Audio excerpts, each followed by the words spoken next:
ముందుగా మందకృష్ణ మాదిగ తో మనం మాట్లాడదాం. ఢిల్లీ నుంచి ఆయన మనతో జాయిన్ అవుతున్నారు. మందకృష్ణ మాదిగ గారు, మీకు ముందుగా అభినందనలు ఖచ్చితంగా. ఎందుకంటే మీ పోరాటం ద్వారానే, ఎంఆర్పిఎస్ ఉద్యమం ద్వారానే మాదిగ రిజర్వేషన్ అనే ఒక అంశం చాలా విస్తృతంగా జనంలోకి వెళ్ళింది. అన్ని పార్టీలను, అన్ని రాజకీయ నాయకులను కదిలించగలిగారు. 30 ఏళ్ల పోరాటం మీరు ప్రారంభించి జూలై 27, 1994లో ప్రారంభించారు ఈ ఉద్యమాన్ని. అంటే సరిగ్గా 30 ఏళ్ళు దాటి 3 రోజులు అవుతుంది. మొత్తానికి మీరు విజయం సాధించారని చెప్పుకోవచ్చు ఈరోజు. ఎందుకంటే ఎన్నికల ముందు ప్రధానమంత్రి మోడీ హైదరాబాద్కు వచ్చి మరి మీ సమక్షంలోనే హామీ ఇచ్చినా కూడా అది రాజకీయ హామీగా చూశారు చాలామంది, ఓట్ల కోసం. ఎందుకంటే పార్లమెంట్ ఎన్నికలు ఉన్నాయి కాబట్టి ఓట్ల కోసమే దాన్ని చూశారు ఎక్కువ మంది. కానీ ఈరోజు సుప్రీంకోర్టు 7 జడ్జీల్లో 6 సమర్థించడం, రాష్ట్రాలకే అధికారం ఉందని స్పష్టంగా చెప్పడం, రిజర్వేషన్ వర్గీకరణకు లైన్ క్లియర్ అయిందని మనం ఖచ్చితంగా అనుకోవచ్చు. ఏంటి, ఎప్పట్లోగా దీని ఫలాలు మాదిగ జాతికి అందుతాయనుకుంటున్నారు? ముందుగా ఇన్నాళ్ళు సాగించిన మీ ఉద్యమానికి ఇప్పుడు వచ్చిన ఫలితం, దీనిపై మీరు ఏమంటారు, ఎలా స్పందిస్తారు?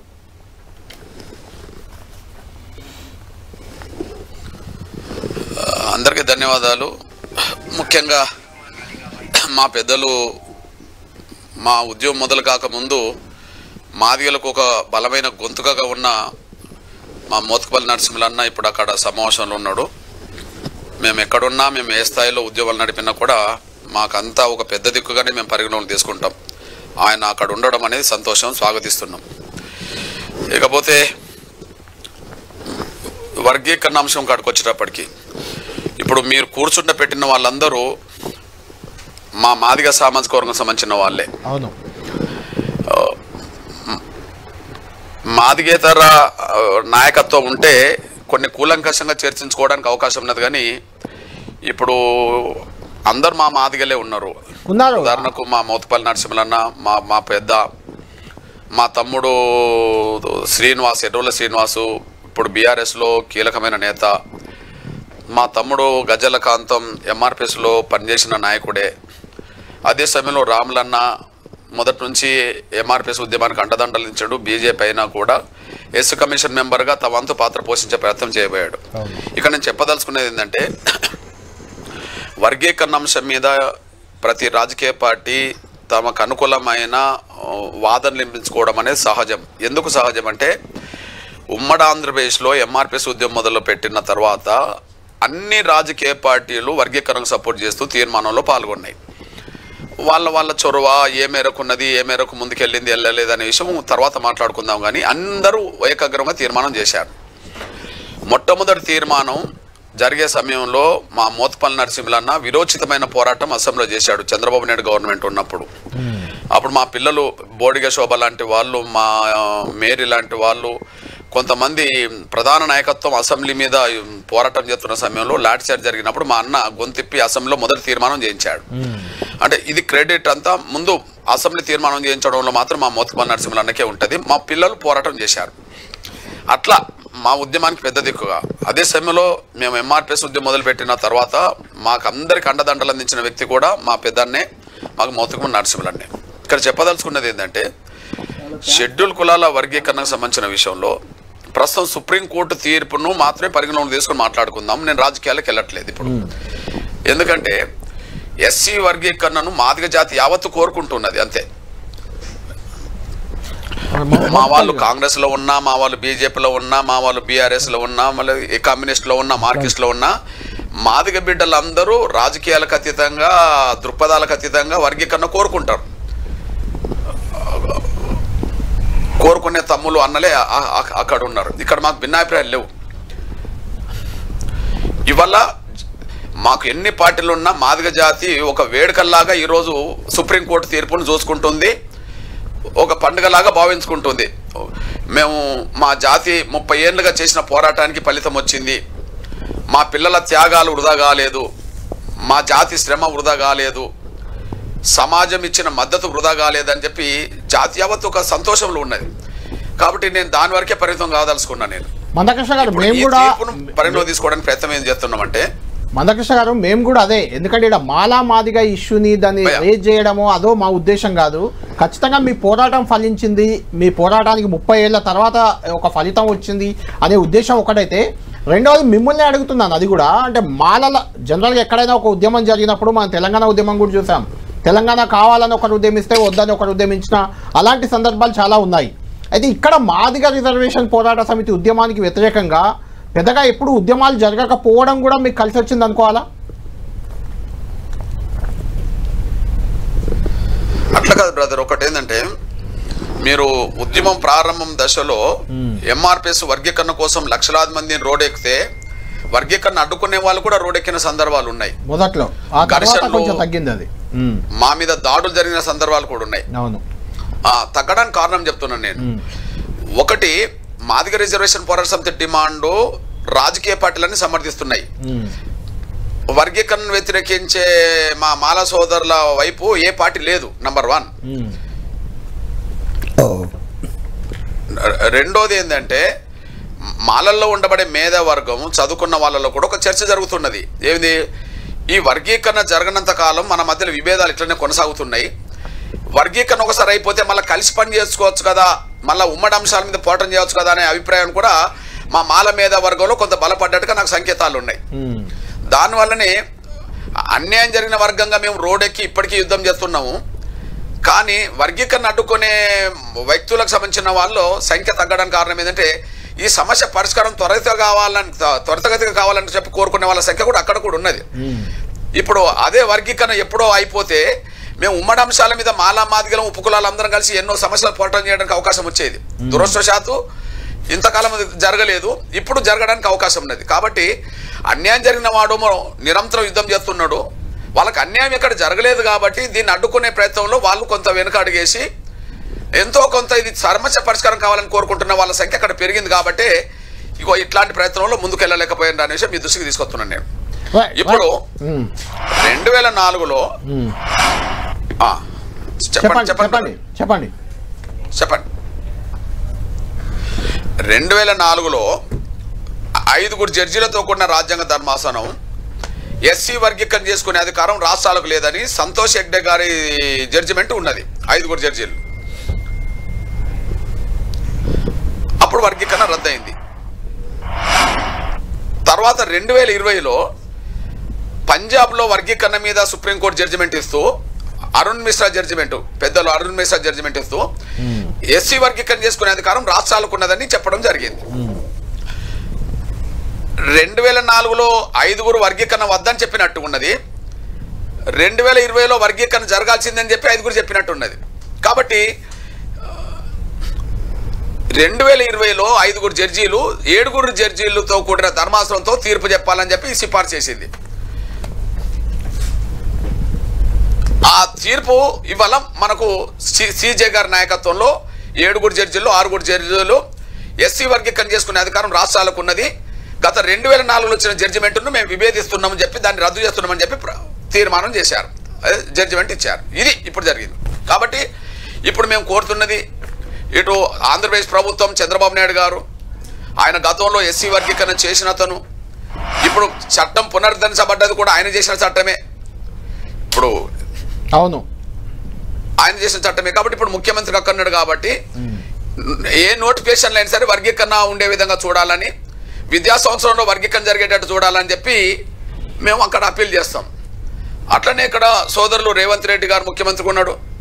ఓకే, ఎంఆర్పిఎస్ ఉద్యమంలో బహిరంగ సభలో రేవంత్ రెడ్డి గారు చాలా సందర్భాల్లో పాల్గొన్నాడు, వర్గీకరణ కావాలని కోరుకున్నాడు. అదే సమయంలో మొన్న సుప్రీంకోర్టులో విచారణ జరిగే సమయానికి అక్కడ మా దామోదర్ రాజనవన్న నాయకత్వంలో మా ఎమ్మెల్యేలు కూడా వచ్చి సుప్రీంకోర్టులో ఒక రోజు కూడా ఉన్నారు. అక్కడ లోద్రా గారిని, సీనియర్ లాయర్ లోద్రా గారిని వర్గీకరణకు అనుకూలంగా వాదించే ప్రయత్నంలో ఆయన ప్రభుత్వం నిర్ణయం తీసుకున్నది. ఇప్పుడు తను కూడా వర్గీకరణకు అనుకూలం కాబట్టి ఇప్పుడు నోటిఫికేషన్ వెలువడుతున్న సమయంలో ఎస్సీ వర్గీకరణ వర్తింపజేస్తూ నోటిఫికేషన్ జారీ చేస్తే మా మాదిగ బిడ్డలకు మేలు జరుగుతుందని ఇక్కడ కోరుకుంటున్నాం. ఈ విద్యా సంవత్సరంలో మా బిడ్డలకు న్యాయం జరగాలని మేము కోరుకుంటున్నాం. ఇంట్లో తప్పేం లేదు. ఇప్పుడే మా ఎమ్మెల్యేలు, మా మాదిగ సామాజిక వర్గం సంబంధించిన ఎమ్మెల్యేలు, ప్రజాప్రతినిధులు కూడా సోదరులు ముఖ్యమంత్రి రేవంత్ రెడ్డి గారిని కలిసినట్టుగా, ఆయన కూడా అసెంబ్లీలో ఖచ్చితంగా ఈ ఉద్యోగ నోటిఫికేషన్లలోనే కూడా వర్గీకరణ జరిగేలాగా మేము ప్రయత్నం చేస్తామని అన్నట్టుగా ఆయన ప్రకటన మేము చూసాము. అందుకు మేము ధన్యవాదాలు చెప్తున్నాం. మేము గుర్తు చేస్తున్నాం, ప్రతి ఒక్కరి బాధ్యత, ప్రతి ఒక్కరి పాత్ర అయితే వర్గీకరణకు అనుకూలంగా ఉన్నది. ఎవరెవరి బాధ్యత ఎంత మేరకు స్వీకరించారు, ఎంత మేరకు ఎగ్గొట్టిండ్రు అనే విషయంలో నేను మా కులస్తుల ముందు నేను మాట్లాడలేను. కానీ ఈ రాజకీయ పార్టీలో ఉండబడే ఇతర వర్గాలకు సంబంధించిన నాయకులు వచ్చినప్పుడు ఎవరెవరు ఏ స్థాయిలో పనిచేసిండ్రు, ఏ స్థాయిలో కొంత వెనుకబడిపోయిండ్రు అనే విషయం వాళ్ళతో నేను విశ్లేషణ చేసుకుంటా. ఇప్పుడు అక్కడ కూర్చున్నదంతా మా కులస్తులు వర్గీకరణ కోరుకుంటుండ్రు. ఇప్పుడు అది జరిగింది. దాన్ని వేగవంతం చేయడం కోసం నేను మాట్లాడతా, మా కులస్తులు, మా పెద్దలు, మా నరసింహనారాయణ మాట్లాడతాడు, మా తమ్ముడు శ్రీనివాస్ మాట్లాడతాడు, మా రాములు మాట్లాడతాడు, మా తమ్ముడు కాంతం కూడా మాట్లాడతాడు అక్కడ. ఎందుకంటే ఉన్న వాళ్ళందరూ జాతి బిడ్డలే కదా. కాబట్టి వర్గీకరణ మేమైతే ఒకటి అనుకుంటున్నాం. ఒకటి, ఇది అమరుల త్యాగ ఫలితం. 2, 30 ఏళ్ళుగా ఎన్ని కష్టాలు వచ్చినా ఓర్చుకుంటూ నిలబడ్డ కార్యకర్తల విజయం, జాతి బిడ్డల ఉద్యమ విజయం. 3, ఎంఆర్పిఎస్ ఉద్యమానికి సమాజం యావత్తు మద్దతు ఉన్నది. అన్ని వర్గాలకు కూడా మేము ధన్యవాదాలు చెప్తున్నాం. ఈ విజయంలో వాళ్ళ పాత్ర కూడా ఉన్నది. వాళ్ళ కోసం కూడా భవిష్యత్తులో మేము నిర్ణయం తీసుకుంటాం. అంటే మందకృష్ణ గారు, ఇంతవరకు నేను చెప్పగలుగుతాను. మందకృష్ణ గారు, ఈ రిజర్వేషన్ వర్గీకరణ వల్ల కొంత మాల సామాజిక వర్గానికి కొంత నష్టం జరుగుతుందనే అభిప్రాయం చాలా మందిలో ఉంది. మాల సామాజిక వర్గం నేతలు కూడా ఇమీడియట్ దీని మీద రియాక్ట్ అవ్వడానికి కూడా కొంత వెనుక ముందు ఆలోచిస్తున్న పరిస్థితి. వాళ్ళకు నష్టం జరుగుతుందని మీరు అనుకుంటున్నారా? అది అలాంటిది ఏమి ఉండదా? ఒక విషయం గ్రహించండి. ఇప్పుడు ఎస్సీ వర్గీకరణ లేకపోవడం వల్ల షెడ్యూల్ కులాల్లో ఉండబడే మాదిగలతో పోల్చుకుంటే జనాభాలో 2వ స్థానం ఉండబడే మాల వర్గాలకే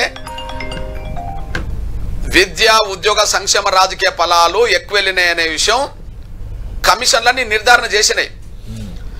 ఒకటి, నాలాంటి వాళ్ళు పుట్టక ముందు లాల్ బహదూర్ శాస్త్రి ప్రధానమంత్రిగా ఉన్నప్పుడు లోకూర్ కమిటీ అది నిర్ధారణ చేసింది.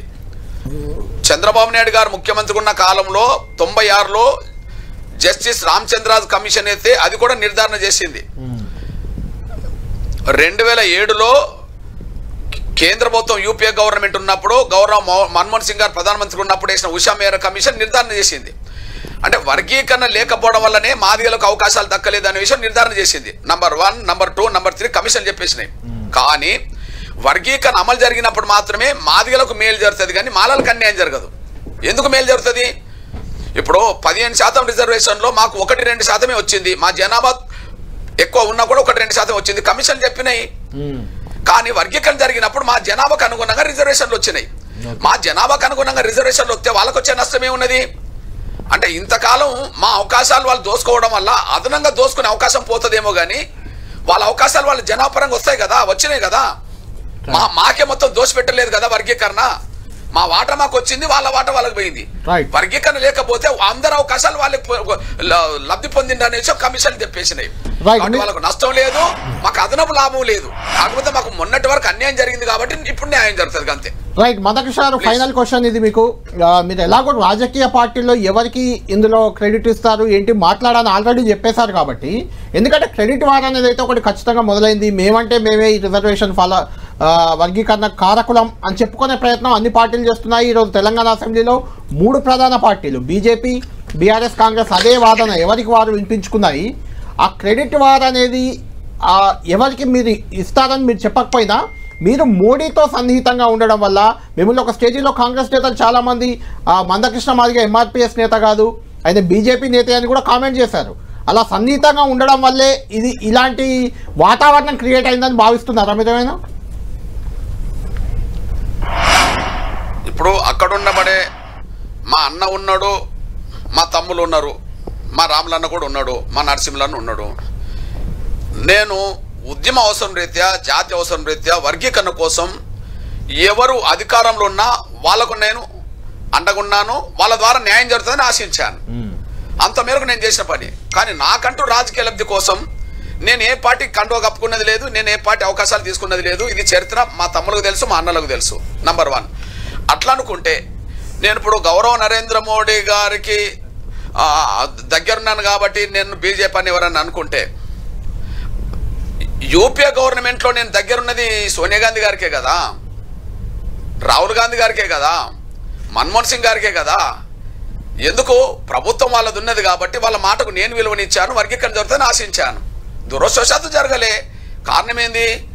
అక్కడ మాలల ఆధిపత్యం ఎక్కువ ఉండడం వల్ల వర్గీకరణ అడ్డుకునే ప్రయత్నాలు వాళ్ళు చేశారు. మాకు అక్కడ ప్రాధాన్యత లేకపోవడం వల్ల మాకు న్యాయం జరగలేదు. అంతవరకు మేము చూస్తున్నాం, మీరు గమనించండి. అట్లనే తెలంగాణ ఉద్యమం జరిగిన కాలంలో కేసీఆర్ గారు ఉద్యమం చేస్తున్నప్పుడు నేను అండగా నిలబడ్డాను. అప్పుడు చాలా మంది నన్ను టీఆర్ఎస్ అనేటోళ్ళు ఉన్నారు. నేను టీఆర్ఎస్ కాదు కదా, నాకు కండువా కప్పుకోలేదు కదా.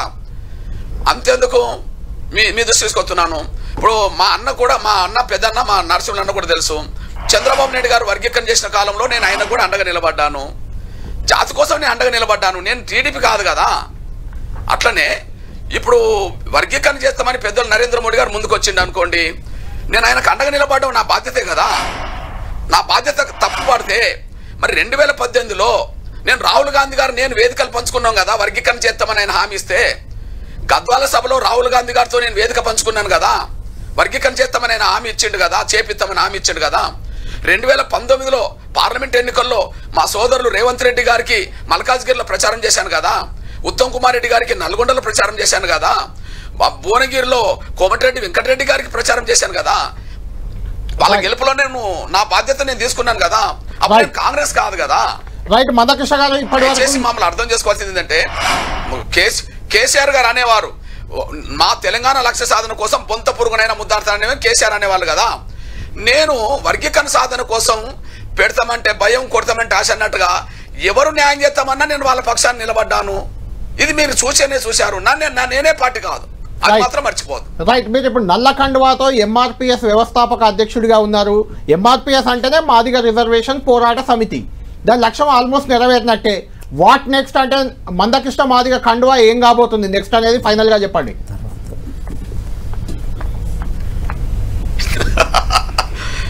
ఈ ఒంటి మీద కండువా మారుతుంది, ఇంకేదో కండువ వస్తుందని ఎవరు అనుకోవాల్సిన అవసరం లేదు. ఓకే, అంటే మీ లక్ష్యం సాకారం అయింది కదా, ఇంకా వాట్ నెక్స్ట్ తర్వాత జాతి ప్రయోజనాలతో పాటు ఏనండి మా జాతి ప్రయోజనాలతో పాటు సమాజంలో పీడిత వర్గాల ప్రయోజనాల కోసం ఎప్పుడూ స్వతంత్ర గొంతుగానే ఉండడానికే నేను ప్రయత్నం చేస్తాను. అది రాజకీయాలు చేసినా ఉద్యమాలు చేసినా స్వతంత్ర గొంతుకగా ఉంటే మా బిడ్డలకు మేలు జరుగుతుంది, సమాజానికి మేలు జరుగుతుంది. నన్ను అట్లనే చూస్తారు. నా ఒంటి మీద మరో కండువా చూస్తారని ఎవరు అనుకోవద్దు. అనుకున్నది కరెక్ట్ కాదు. రైట్, థ్యాంక్ యూ మందకృష్ణ గారు.